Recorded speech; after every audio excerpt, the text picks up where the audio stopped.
Welcome to Penrose Learning, where we make understanding easy. In this video, I will explain how to connect Google Docs to N8n. First, open your N8n canvas and create a new workflow. Then, locate and drag the Google Docs node onto your workspace. Next, you will need to authenticate your Google account. This typically involves clicking Connect an Account and following the prompts to grant N8n access to your Google Drive and Docs. This crucial first step establishes a secure link, allowing your workflows to interact directly with your documents. Once authenticated, configure your Google Docs node by selecting an operation, such as Create a Document or Update a Document. You will then need to specify which document your workflow should interact with, perhaps by its unique ID or by searching for its name within a particular folder. It is vital to ensure your granted Google account permissions include all necessary scopes.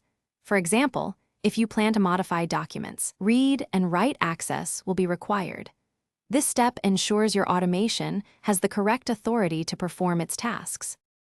Now, let us consider a practical use case, like automatically generating a report from a template. You can pass dynamic data, perhaps from a CRM or a database, directly into your Google Docs node.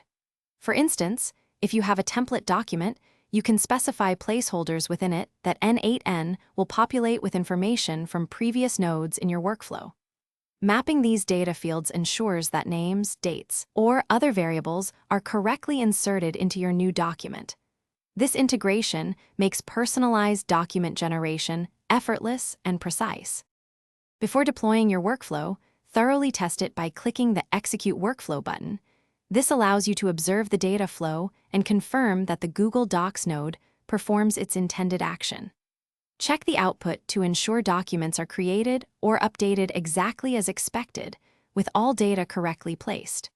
Once you are satisfied with the results, toggle the workflow to active mode, allowing it to run automatically based on its triggers. This final step ensures your Google Docs automation operates reliably and continuously. Thanks for watching. If this was helpful, leave a like and consider subscribing. See you next time.